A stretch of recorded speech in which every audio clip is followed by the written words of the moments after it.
Good afternoon, Tom Stewart here. This is Smart Business Moves. I'm with Liz Trotter, and Trisha Lake's going to be joining us here in just a moment.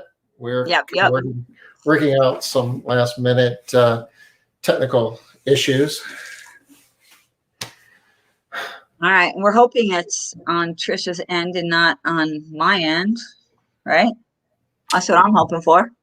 Anyway. So Liz, what's going on in your world? What you been doing today? I don't even know. I've been doing all sorts of stuff today.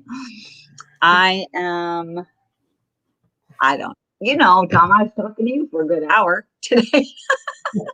You tell me what I was doing. I might know the answer, but the audience might find it a little more interesting if you shared it with them.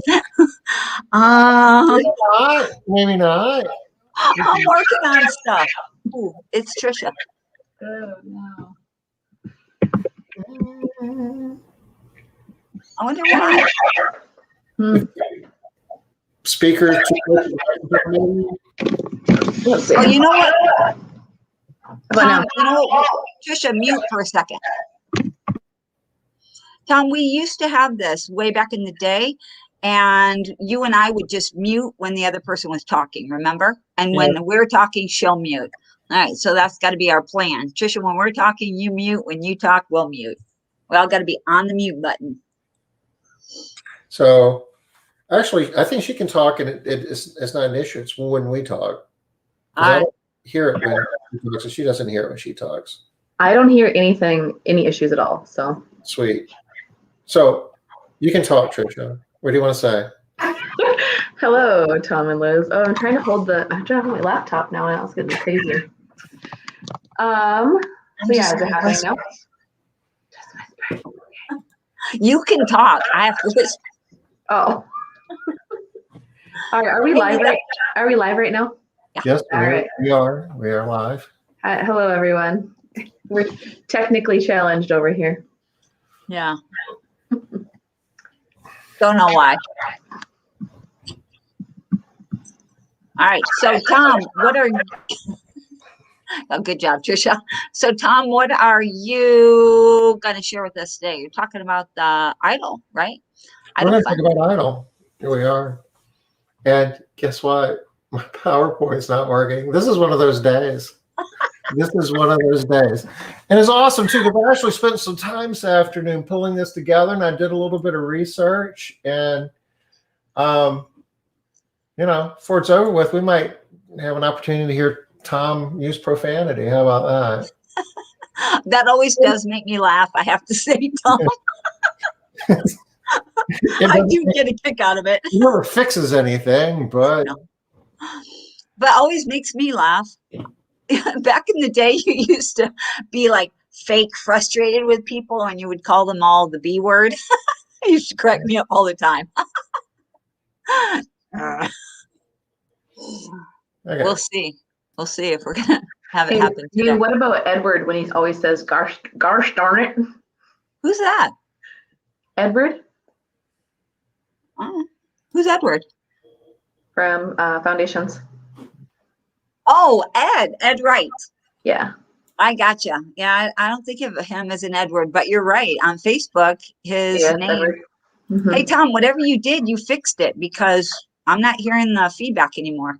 I did something. Oh, you did? What'd you do? I turned down my volume on my laptop. Oh, good job. It worked. I don't know. It's nice. Hey, TJ. Hey, TJ. Hey, Linda. Dennett. So yeah, whenever Edward attempts to swear, he always says "gosh darn it." It's just the funniest thing ever to me. It's really. It's like, I didn't know that. Very kindly swearing like a sailor, but not quite swearing.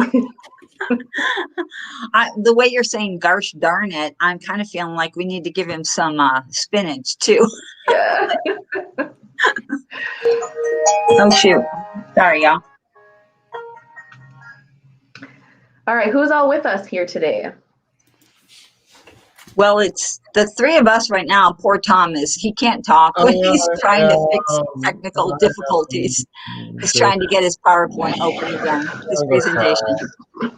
Did anybody else get the email? I did, saying, hey, there are more idle funds available if you're interested. Hey, Susan.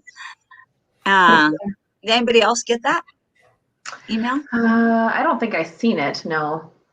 I got it. I got it yesterday. I am going to have to call an audible. How about that? Oh, Denise, you got it too? Yeah. Tom, you don't need to show it, do you? I do, because it's got some points that are worth pointing out. Okay. So this is what we're going to do. All right. And bang. And I need to get rid of this.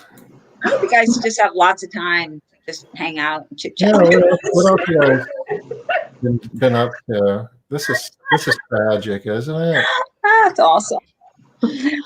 It's not as bad as the time, I cannot remember who the guy was that was a guest. He was going to talk about. I know you're talking. We've had several of those actually. Yeah.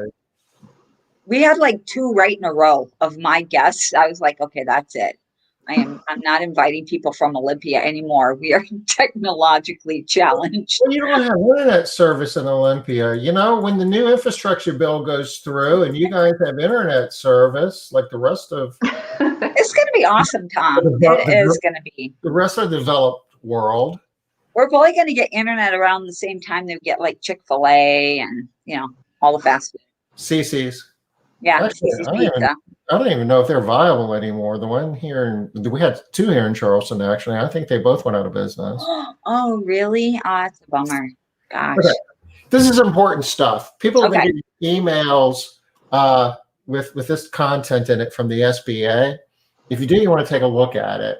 With most of us who got EIDL funding, the maximum amount we were able to get was $150,000. Some people who got in right at the beginning got wacky amounts more than that, but they figured out that they were going to run out of it, so they were capping everybody at 150. And there's a calculation when you applied. You gave them your gross revenue for I guess 2019. You gave them your cost of goods sold, and for those of you who went through the KPI 10 death march that we did at the beginning of the year, you know how to calculate that. And the difference between that would be like the operating expense and profit. And there was some formula around 5 to 6 months of that number would be what they would give you EIDL funds for, up to $150,000. Well, they've changed the rules, and this was effective yesterday, where they raised the limit from 150,000 to 500,000. And in order to figure out how much you were entitled to before, they only did it for 6 months of EIDL funding, so to speak, based on that formula. Now they'll do it for up to 24 months. So even if you qualified for less than $150,000 the first round, you might qualify for arguably, 4 times that much, or 3 times, that much, since you can go from 6 months to 24 months worth of assistance. Right. That's a lot of money, isn't it? Yeah. So that is I didn't pay that close of attention, Tom.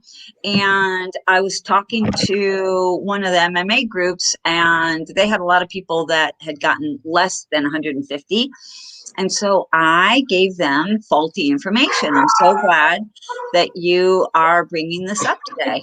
Hi, Molly. So what I thought it was, Tom, this is just not your day. I'm enjoying being here with you guys today. No, this is one of those days. This happens every once in a while, Trisha. You just gotta roll. I love it when it happens to Tom, though. It's so much better when it happens to Tom. Yeah, there's also PowerPoint deck all built out with stuff that's just completely gone now. Go ahead. I'm sorry. You gave out fallacious information. I did, unfortunately, because I didn't read through everything. And I told the whole group, somebody said that they had only gotten like 120,000 or something like that, 123. I said, well, it's probably not going to impact you since you didn't hit the cap anyway. Raising the cap won't matter, but with the change in time frame, it absolutely does matter. You could argue if they got 120 for 6 months, then if they could, get an extra 18 months, that would be another $360,000 they may be entitled to. Yeah, depending. I'm right now going over to the group to tell them, hey, you remember when I lied to you guys earlier today? Well, yeah. Make sure they know that, because there's really something important here I'm going to get to in just a second, but I want to cover the obligatory, disclaimers first. Okay. Anything over 25,000, the SBA UCC filing on your business, which isn't really a lot to worry about, which means you got to pay them off before you can quote unquote sell your business. They're not really securing any real property or anything, so it's kind of a trivial exercise. Anything over 200,000, though, they're going to want you to personally guarantee it. And that's for everybody who has a 20% or more equity position in the business. So, I guess that's kind of a personal thing if you have a problem personally guaranteeing it. It's an unsecured personal guarantee loan, so it's not like you have to put your home up for collateral or something. So if you default, it could be like a credit thing on your personal credit. But, at some point, if you owe enough money to enough people, then it's not your problem, it's the bank's problem, right? So anyway, that's not one of those things you want to say live. well, I'm just screaming. That's theoretical there. Words of wisdom by Tom. But with all of that being said, it's like, okay, so what do I do? This is what I advise everybody to do at this point, because this is a zero risk thing. We talk about risk and reversible decisions. What you want to do is go to this email address, and you want to provide the following information in an email. You want to include the 10-digit application number you used the first time. And you want to give them your application loan number, your business name, business address, business owner names, and phone number. And do not give them the financial tax records or anything else. You just want to do that. And if you do, they're going to get back to you. What they're saying here, though, is it's first come, first serve, and it's going to be a really long line. So you want to do this today. And then you can figure the rest out later. And if you decide that you don't want the loan, you can say, you know what, I was just kidding. I'm really not interested. But it costs you nothing to send this email today with this information. And at least you're in line. And they'll get to you sooner. If you wait 3 weeks to figure out if you want to do this or not, the line's going to be really, really, really long. Hey, Tom, can you copy and paste that into the comments for everyone? The whole thing, yeah. The whole schmeal? Well, I'm thinking at least that piece, yeah, that you're saying for them to do. Yeah. I can do that. Seriously. I give out advice and say, well, there's ups and downs and pros and cons to a lot of things, but I see absolutely no reason at all for to at least try email in today. Okay. You're not agreeing to take any more money. All you're doing is you're getting in line while you're trying to figure out what the heck's going on. There's also a website here. If you have any other questions, I'll go ahead and drop this in chat as well.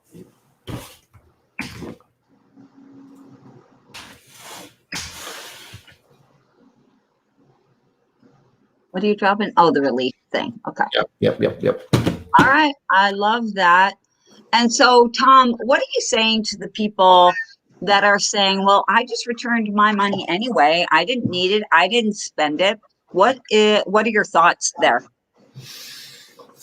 That's a personal decision. And, that gets into an area where there's pros and cons. I mean, a lot of people sleep better at night not having debt, and there's right. The whole Dave Ramsey, thing about debt, being debt free, and that's a personal preference.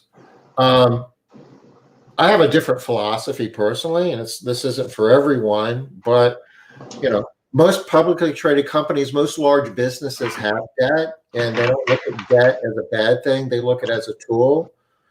Personal debt and corporate debt, company debt are different things, completely different things. And, a lot of successful companies are able to use debt to build and to grow and to be a contingency plan and help them weather, bad events and storms. Mhm. These loans, the interest rate is 3.75% with a 30-year amortization, which means you're paying this loan off over, 30 years. So, even at a $500,000 loan, your interest, your monthly payment is what, a couple grand, not even a couple grand a month. 1,500, Yeah. a little bit more.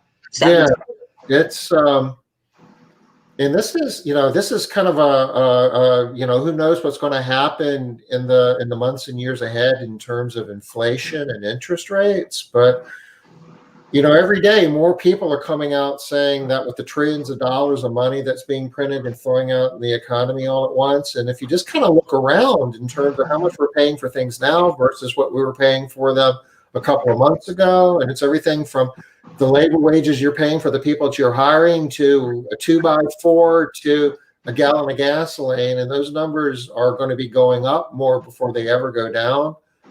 3.75% interest might be dirt cheap money 2 years from now. That's kind of what I'm thinking.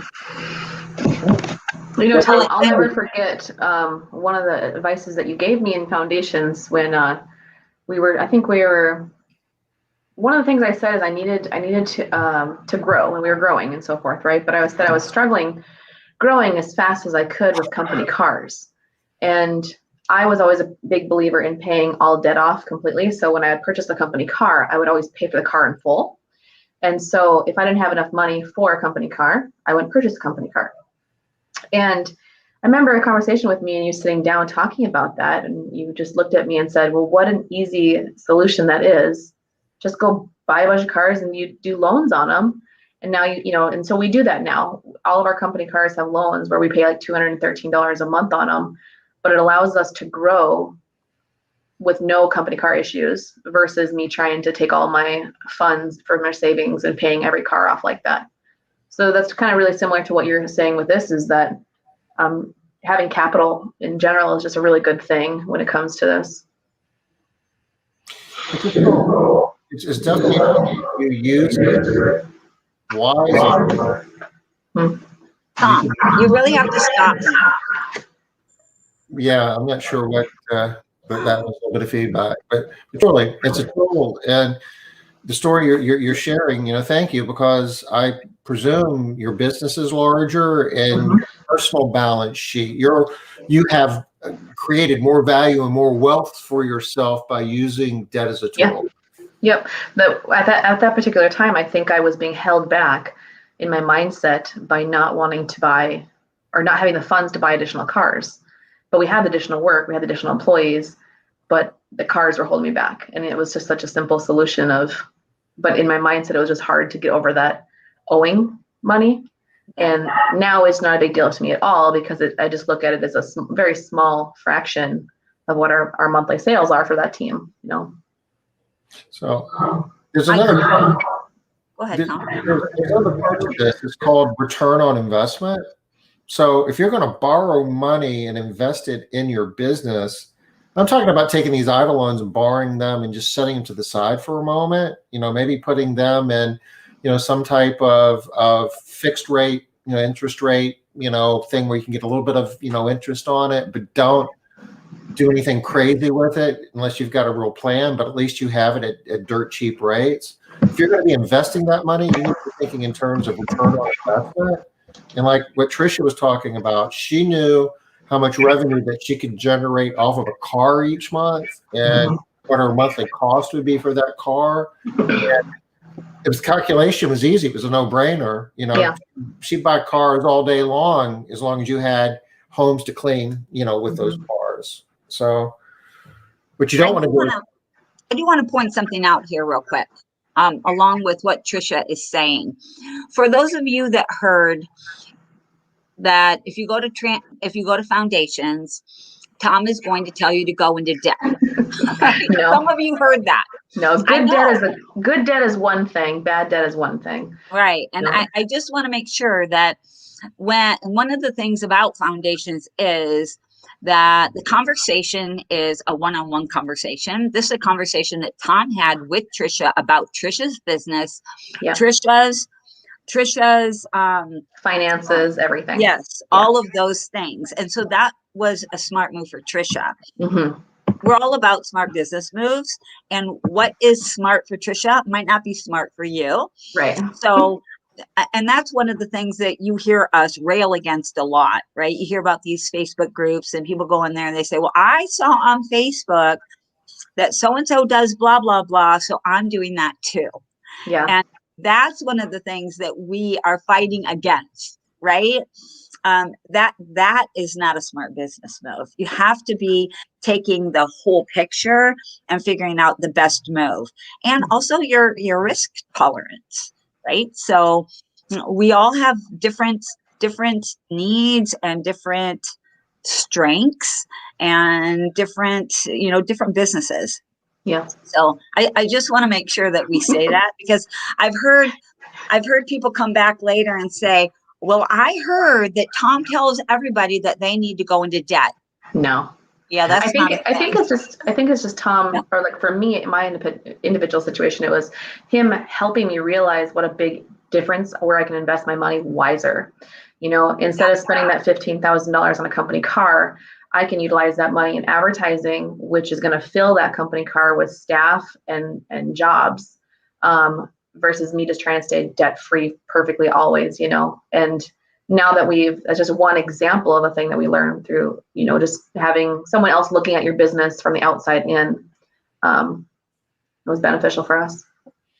And also he's also giving you that advice, Trisha, Mm-hmm. because you are so good at driving on things. Yeah. It can make sense for someone like you to invest money because you're going to do all of the other things that are required to be able to get the return on that investment. Absolutely. It's not just a matter of, let's just spend all the money. And no, and I know a lot of maid service owners, and I don't think that would be good advice. That exact advice for other people wouldn't be a great option. But how my business works and my financials and my strength in advertising, me being able to utilize money in different manners was really positive for me. Yeah, absolutely. And that is one of the things I wanted to bring Trisha on today. Oh, so Tom, did you see Denit's question? She has a question in here. While you're copying that over, I wanted to let you guys know that Trisha has 3 different locations, and you all know that she's a big proponent of foundations, but she does a lot of things. She does a lot of things well. And so we really wanted to bring her on here and talk about the PHC program, because that's one of the things that she really invested in to grow her business. And you'll hear when Trisha's talking, she talks a lot about growth, right? She's driving on growth, pushing and getting bigger, better, faster. So I thought it would be nice to have her on here so that you guys could ask her any kind of questions around those ideas. But I did want to also talk specifically about PHC, just because they are having that special this month. And are you able to pull up that special, Tom? Or is that? Which I didn't even know that was a special going on. That's a great deal. I'll definitely be utilizing that. Right? Most days I would say yeah, but today who knows? As far as the borrowing the money thing, though, is I just don't want to let this go without just making one last point. Trisha had a plan, okay? And we weighed the risk, we weighed the rewards, we understood at what points it could be a reversible decision, and it was a very rational thing to do. There are a lot of tragic stories out there where people have borrowed a whole lot of money and wasted it and had nothing to show for it. And, borrowing money doesn't automatically equate to, financial success. No. It's a tool. If you use it right, it can. which is what we're always talking about being strategic. It's not just about doing what other people are doing. It's looking at your business and where you want to go, and then building strategic success for your business. Personally, it's not about you doing the same thing as everybody else. Sam Walton did not build Walmart based on somebody else's model, right? The biggest and the people that are making the bigger changes, they're doing it their way based on their information. So same thing for you. We all need to be more strategic in what we're doing, not just follow the crowd, not just I hate to use the sheep term because that's so, negative right now, but it's easy to fall into that trap of, well, this is what everybody does. It might not be that's right. not a strategy. That is Right. not a strategy. And that's the hard thing too, is that just because everyone else does it, it doesn't mean it matches your company's core values and everything else. Like if, I think every company has a personality behind it. And if you are just kind of winging things of everyone else's, you have this jumbled mess in your business that really doesn't reflect anything. And I think that I always go back to core values. And I say, does this fall in alignment with our core values of our company? Yes or no? You can absolutely get great ideas from other companies. There's nothing wrong with that. But not all those great ideas are going to match your company personality.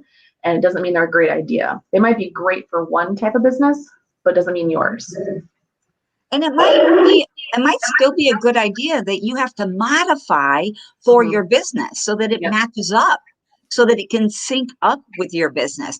But just it's like me over in Olympia, Washington, asking Trisha in Fargo, what should I charge per hour for cleaning? If I just do what she tells me to do, that is not going to work for my business. It's not strategic. I'm not going to have a true understanding of what's going on in my business. And then when things fail, or the opposite, if they are going really well and I get lucky, right? Either way, it will just be luck, and I'm at the whim of the environment, not at myself. I'm not because at the end of the day, I won't know what Liz has for, what's her unemployment rate in her area, what is wages going for, what is your market analysis in your area, how many competitors do you have? There's such a variance that you can't just copy people's models and have it work for you, because we all are different in different areas. And even if you get lucky at an instant, things will change, and then you won't know how to adapt, and then it won't be working. It won't work long run. It won't work. Eventually, even if it works initially, eventually it won't work. There's this whole thing of like predictable outcomes, and we've talked about that before, where publicly traded companies can tell you from one quarter to the next what their revenue is going to be, what their profit's going to be, and they're really good at that. And that's because they have a strategy, they have a plan, they execute, and they know their numbers. And so this is one of the reasons why I was thinking about this last night. This is one of the reasons why Tom and I are routinely pointed at as people that don't sell very hard. We are really, really soft sellers. But the reason why, one of the reasons why, and Trisha, I think you pointed this out as well. What the heck with you guys? Why can't you sell harder? Well, one of the reasons is neither one of us believes that there is a right answer for everyone in all areas. So it's really hard for us to say, listen, Foundations is right for you. Every single one of you all need to sign up for Foundations, because we know some people it's not right for. The example of the PHC program. Now this special, my initial response is, if you have more than 5 employees, you need to go and buy the $500 special, period. But some of you might not really have $500. You might not be able to afford that. You might know that in 6 months you're not going to be in business. If that's the case, Don't go spend $500. But if you know you're going to be in business in 6 months, and you know that you are going to still be struggling with employees like the rest of us are, then I'm saying chances are really good that this is a smart business move for you. Yeah. We're all going to be needing something to help us get an advantage over the other businesses in our marketplaces, y'all. You think it's hard now? I'm sorry, but buckle up, folks. This isn't hard. Don't tell me that, Liz. Wages, You'll be fine, Trisha. wages are going up. I mean, it's going to get more and more competitive, and the economy is really hot now. We haven't figured this out yet. The whole inflation thing is going to start kicking in more, and it's going to get white hot. And Yeah. You're going to have to be awesome employers. You're going to have awesome jobs. You're going to have to do an awesome job of recruiting and onboarding and training. And, being good's not going to be good enough. Mhm. And if training's not a part of the solution, it's not the silver bullet. You can do, classes like PHC all day long, and that in of itself isn't going to be enough. Yeah. But it is a significant way of differentiating yourself against other employers. There's a lot of hourly hired people that get jobs that have never gotten training in their life. And they look at that and say, this is awesome. Yeah. And it's theirs. They own it for the rest of their life, regardless of who they work for. They own it. It might be the only certification they've ever earned, Anyway, the whole point is that you can look at what turnover cost you. You can look at the lost revenue and the opportunity cost of not having enough people to claim. And you can look at how programs like this can make a marginal improvement in the outcomes. And you're thinking about, investments and ROI, and with PPP1 and PPP2 and EIDL1 and EIDL2. Honestly, if we don't have $500 laying around, we aren't trying very hard. It's not about being able to fund it. It's about what are the wise ways that we can invest in our business so we can grow and be more successful. That's a decision we all need to make, but this program done in the context of a larger strategy, and we keep going back to that. One of the things we talk about in foundations is if you're the CEO of your business, you've got a job description, and at the very top of it, big black letters, you're the chief strategist. It's all about strategy. Execution is a part of it as well, but if you're executing on the wrong things, you're not going to wind up in the right place.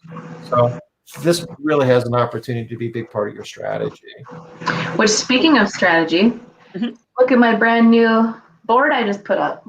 Got a nice big whiteboard up there. What are you going to be tracking over there? Sales? I'm actually excited. No, what we're going to do is I have a senior meeting tomorrow with our senior management team, and we'll be in my office all day long, re-strategizing everything. So from our pay structures to just everything in our company. So we're spending the whole day in my office, and so I needed to get a big whiteboard. That little board, that looks small.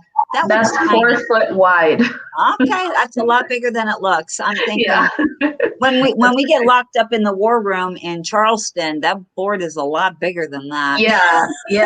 The war room definitely is.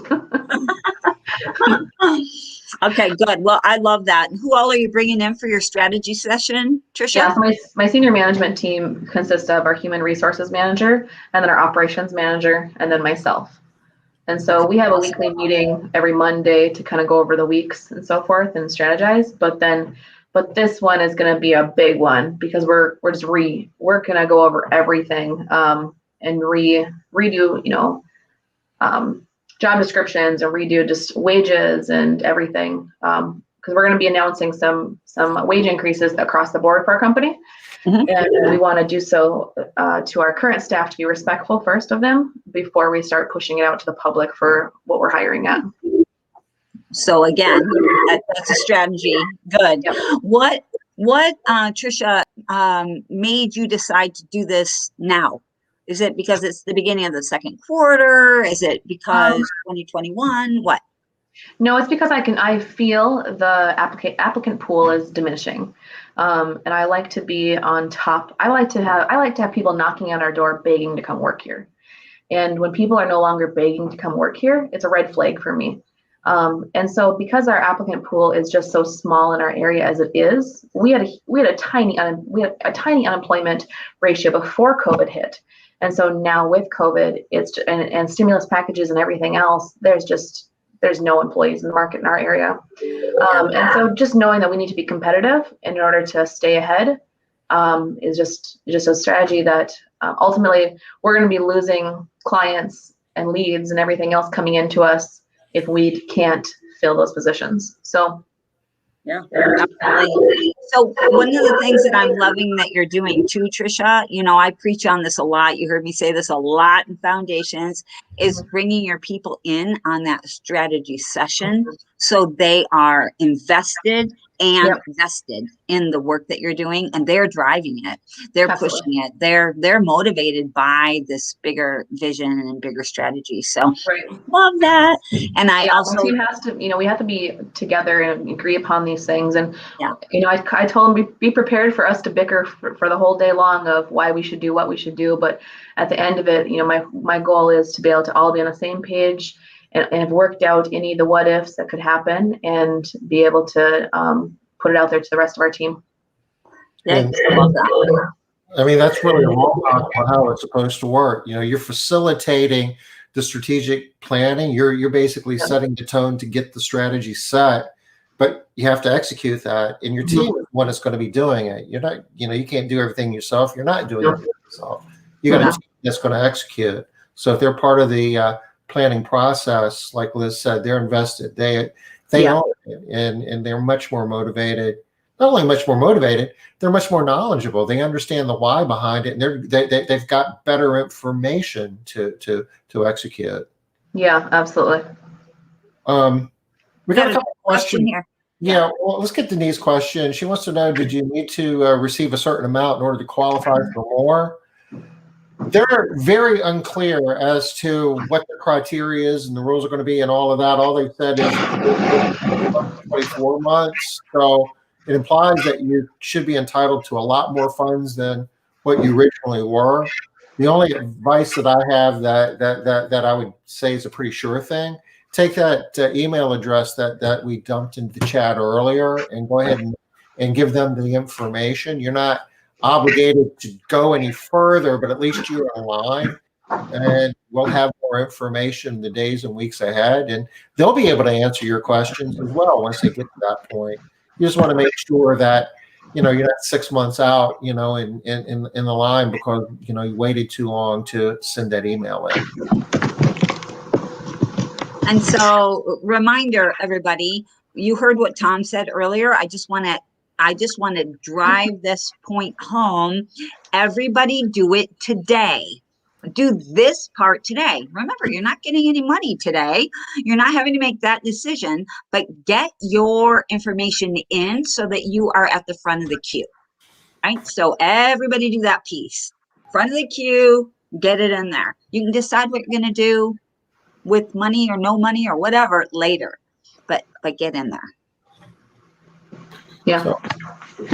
So Robin, Trisha wants to know, you provide cars for cleaners. Do you work teams of 2? Do you have solos that provide their cars? How do you pay cleaners with company cars versus solos with their cars? If so, what's your favorite flavor ice cream in Disney Princess? Oh, wait a minute. So touching base about what Liz, what we just talked about is that I'll tell you what we'll do, but again, that doesn't mean it's gonna be right for you. So my market is different compared to a lot of people's because we are in small towns. Like I'm in the state of North Dakota where we have less than 1 million people in the population of our state. So we tend to go farther radiuses than a lot of maid services do. So we have 3 locations, and each location has a 30-mile radius around it. My second and third location, my second location is in a very small town, about 30,000 people, a lot of lower incomes, but a very seasonal place to where the people from my first location get lake houses. And sometimes they live in both throughout the year. It's only about an hour away. But in that area, I know that my staff have a 30-mile radius and the houses are very spread out. And so they work solo and they drive company cars, both.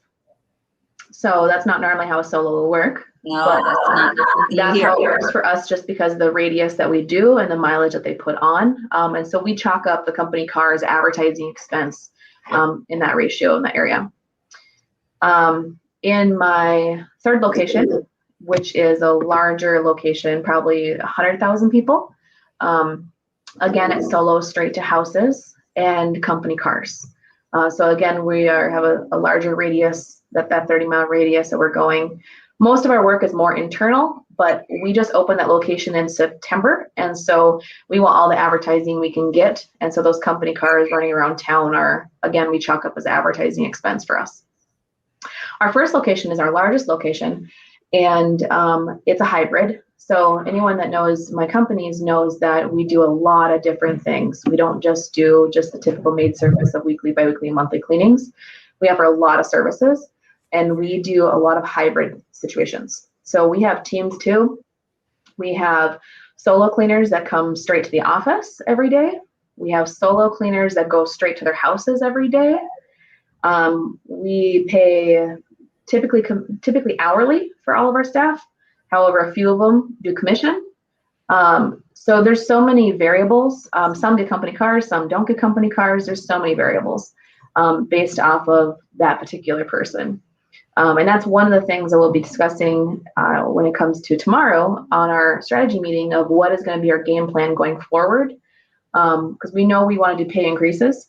We just need to decide how will the company cars look, who will be getting those, how will the tiers look in our company, just that kind of stuff. So there's really no right or wrong answer, in my opinion. It's based off of what's best for you.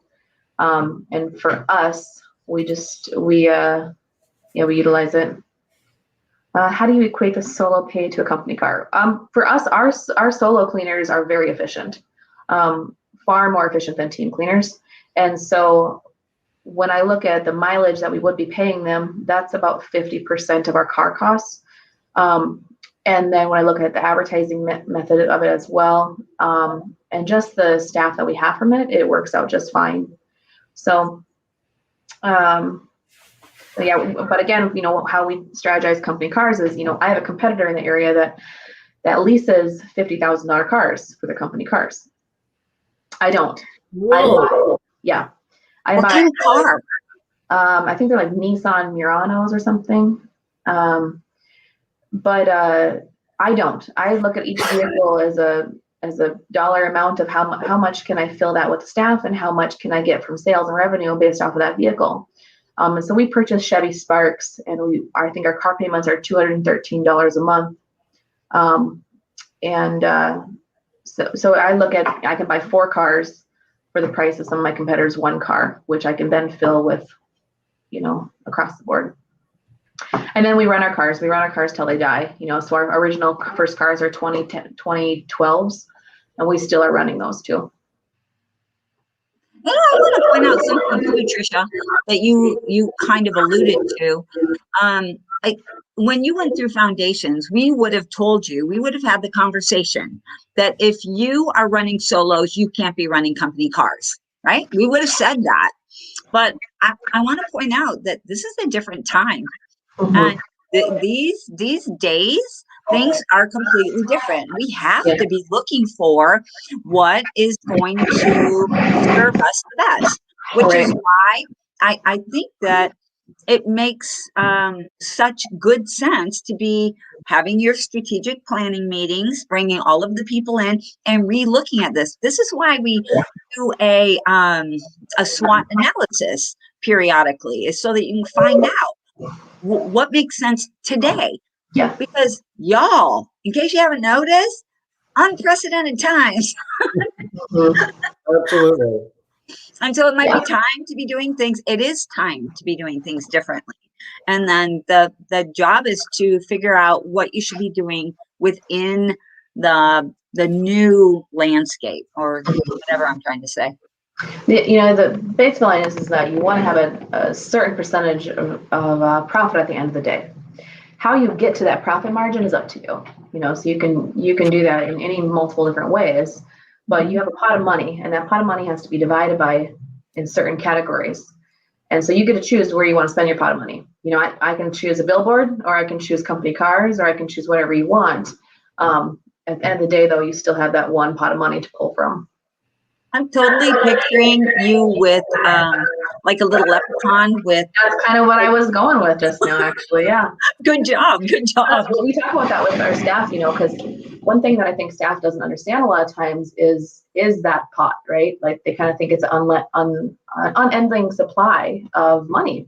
And so when we talk about, you know, our workers' comp and our different things, our breakages and damages and these types of things, they often forget that ultimately those prices are coming out of that pot of money.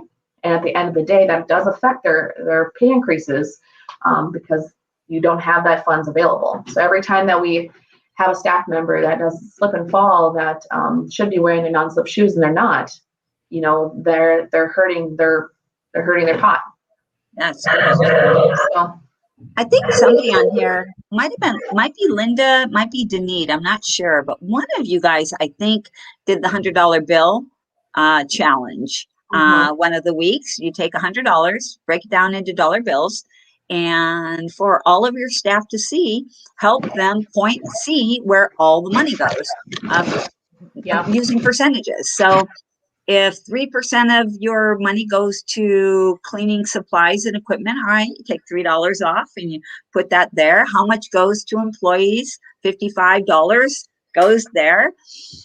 And maybe it wasn't one of these guys, but somebody did it, I remember. And when they got down to the end of all of the money, they were holding $2. So you remember how much money you guys made? Here's what's left over for me. Yeah. I need to be making more money. $2 is not enough. You guys made more than $2. I need more than $2 too. And it's really helpful exercise to get people to understand, wow, that money goes away really, really fast. Looks like you're making a ton of money every day. You're bringing in thousands of dollars. You have, like you said, an unlimited pot, just fills every single day, no matter how much goes out. I think we had more people concerned about that when we were smaller. I definitely feel like when we were smaller and closer knit, that we had more concerns about that kind of stuff. But as we got larger, I think that our staff just see it as a company, you know, and we don't have as much as that anymore, you know. But when we were small, we definitely, you know, they thought the office was sitting on their butt, not doing anything, and you know. And I don't feel like our staff think that at all anymore. But when we were smaller, they definitely did. It's a really good point, Trisha, because when your company is small, it's not your employees don't see it as a company. If you are in there every single day, it feels like it's relationships and you're making more money than I am. But when you're a company, when was the last time you went to Walmart and said, what? I'm not going to pay them $7 for a shirt. They're getting so many millions and billions of dollars. I'm just going to steal this shirt. Yeah. Well, I don't often say that, so hopefully you don't either, Liz. That's what we want to talk about here on live stream anyway. Not again, Tom, not again. Walmart CEOs watching. So Linda has a question. She wants to know, is there a magic formula to determine the market value of having a car? TJ. I know, TJ.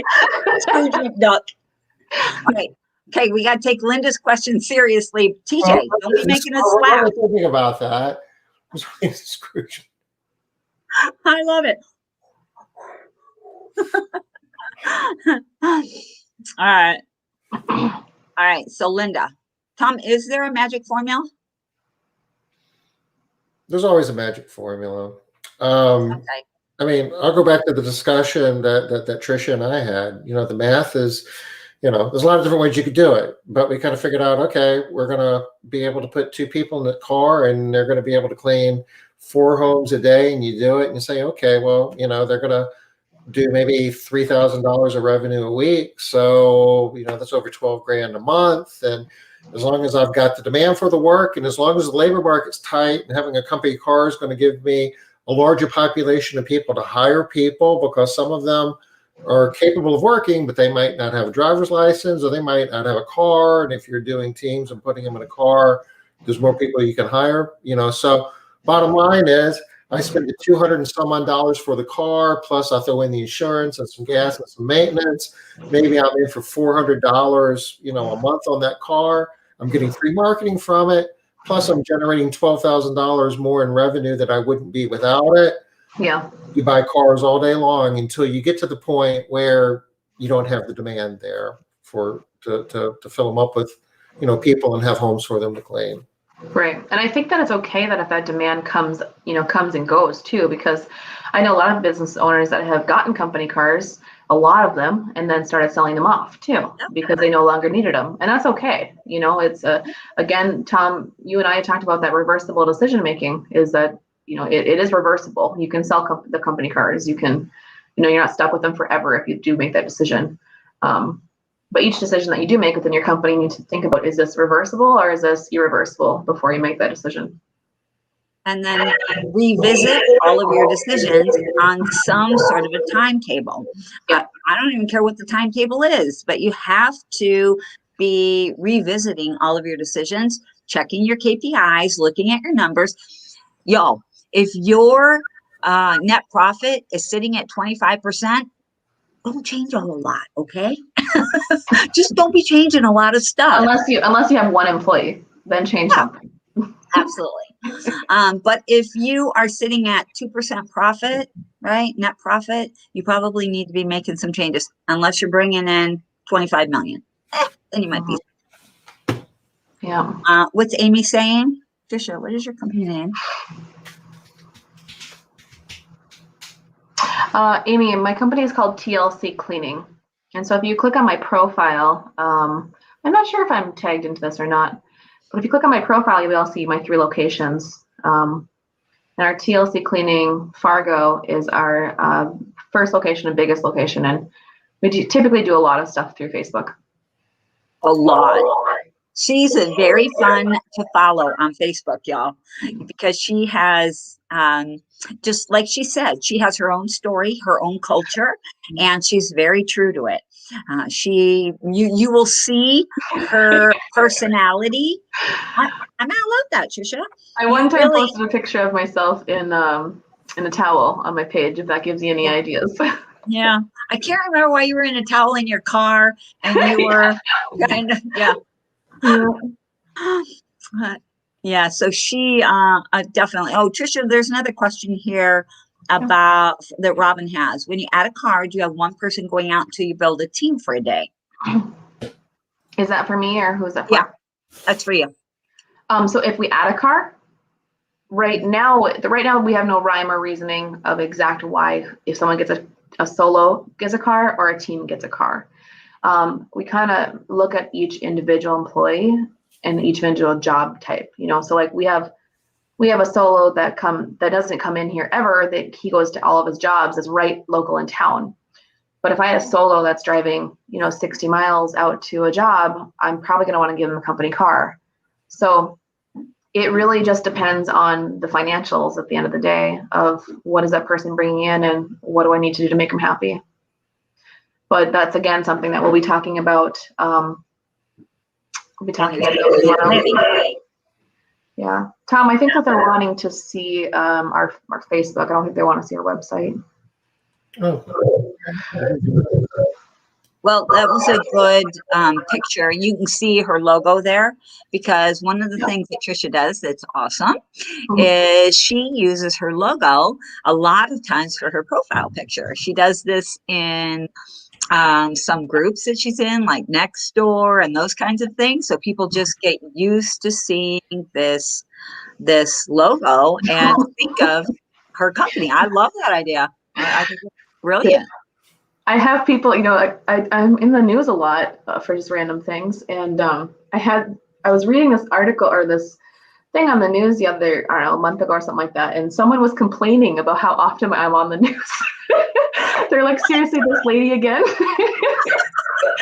I couldn't help but laugh a little bit at that, and I'm like, that's awesome. If I'm driving at home and annoying them, then that means what I'm doing is working. Doing something right. Yeah. Doing something right. They can't forget me even if they want to. I just I dropped. remember. Go ahead, Tom. Sorry. I just dropped the link in the Facebook page. I Yeah. mean, one thing to make note of, there's 10,700 people who, Like the stage. page, and there's 10,500 followers. I mean, that's insane. Now go and look at your Facebook page and see how many followers you have and how many people like your page. This is in Fargo, North Dakota. Are there 10,000 people in Fargo? Yeah. I know that, but not many more. Right. Yeah. And maybe not all adults. The cool thing is that people follow our page from truthfully all over the United States. And we often get people asking us, like, can you please open a location here? Can you please open a location here? And so it's pretty cool. Pretty cool branding. Well, when you came to Foundations the first time, Trisha, you only had one location. And I mean, you were always a powerhouse. You were always a force to be reckoned with. That never changed. But you did not have anywhere near the confidence that you have today. No. You have really come into your confidence from living these things and doing and growing and moving forward. So yeah. The truth be told, when I went to Foundations the first time, I was in a depression in my life. You know, that I had hit that major milestone of that $1 million, and I thought, well, where the heck am I going to go from here? I'd reached the goal that every maid service is trying to get. And once I hit that goal, it was like a devastating feeling for me, because I'm a person that I want to wake up every single day and have a goal, and I want to crush it, and then I want to make a new goal. And going to that Foundations was really something that was beneficial for me, because we had those conversations of, why does your goal have to be this? Let's recreate your goal. And once you hit that, hit a new goal and a new goal, and I think that's really helped me to drive myself, that I don't need to hit the goal of everyone else. Like, I have higher expectations for myself. And so when I hit those, I want to go to the next, For me, it's about just the accomplishment of climbing that mountain, getting to the top of the mountain, and then just having that good feeling, We were talking today, we had an open call. Sorry about that feedback, y'all. We had an open call in one of the MMA groups today, and one of the members wanted to know from everybody else on the call, what is your 2-year goal, but business, but also personal? And what are you going to get personally from this goal? And I was like, that's something that we don't talk enough about. And there were a lot of people. There was somebody on there that said, I want to spend 3 months in, I think she said Asia. She's like, I'll be okay if it's only 1 month, but my goal is 3 months that I want to be able to be there and be away from my business. I was like, that's awesome. There were so many people that have really amazing personal goals. And sometimes we forget, what am I going to get personally out of this? We're just driving on these numbers, and that's not motivating or as motivating as it could be, especially like in your situation where you hit that number goal and then you're like, now what? Yeah. Now what? Yeah. Anymore. Yeah. Yeah. And one of my personal goals in life were, after Foundations, when we really had to break that down of like, what are our goals going to be? And that was a hard thing for me to look at, truthfully, because I had sunk myself into my business so much that I kind of forgot looking at my personal life. I was a lady that brought my babies to work, 2 days after I gave birth. And I was back in the house, in the office. And, so after Foundations, I really looked at that and said, well, gosh, who am I and what are my personal goals? And I ended up, every summer, so I call it lake season. Every summer I take off Thursdays and Fridays with me and my husband, and we work Monday, Tuesday, Wednesday, and then we enjoy lake season in a camper down at the lake, Wednesday night till Sunday night. And it's something our family now has looked forward to every year, and it's something we really enjoy. Yay, that's awesome. I love that. I really love that for you. Linda had a quick question. I don't know if we have time for that. I've worked in so far. An hour, but we're going to squeeze it in because we're having a good time. I have 4 teams, no cars, thinking of 1 car, and then team player of the month voted by the staff would earn the use of the car for the month. That's kind of cool. Yeah. So when we used to get a new car, we used to, whoever had the highest scores in certain areas, we'd get the new car, right? So we would tell them that we're getting a new car, and over the next 90 days, whoever got the best scores would get that new car. Nobody else got the other thing. And then we weren't getting enough new cars. We only had a few cars, and then it was vacuums. We had a new vacuum. Who's getting a vacuum? High scores. Yeah. And it was motivating, Linda. So I don't know if it's exactly that way, but people like to earn what they get. It is motivating to earn what you get. When things are just given to people, they're not as appreciated, which I think we all know, right? Yeah. So if you're going to be getting new vacuums or new cars or new something, create an opportunity for people to feel like that they're earning them rather than just handing them out. Yeah, absolutely. Especially nowadays, while we all need new employees to be really feeling like they love our companies and they're engaged. And yeah. All right. Hit the special again. I dropped the link in for the PHC special, and honest to God, you know, you're never going to find a better deal to train your entire workforce for $500. This is good for the balance of the month. So save that link. And a reminder about this, sorry, Tom, I just have to say it one more time real quick because people get confused about this. Even if you already bought seats, you can use those seats for up to a year. Right. Yeah. This is all you can eat for 4 months. So you would still want to hold on to those seats, buy this, and train every single person in your company at the $500 price point. Then as you bring in new people after the 4 months, then you use your seats. I know, Trisha, that's what you said you were doing, but yeah, I'm on it. Awesome idea. That's a great rate. Trisha, yeah. This was fun. This was awesome. Yeah. Thank you for your help today. Yeah, absolutely. Thanks, y'all. All right, bye. Remember, there's no Smart Business Moves tomorrow. We got a new format coming out Monday. It's going to be awesome. We'll see you here Monday, 5 o'clock Eastern. Take care. Bye-bye. Bye, guys.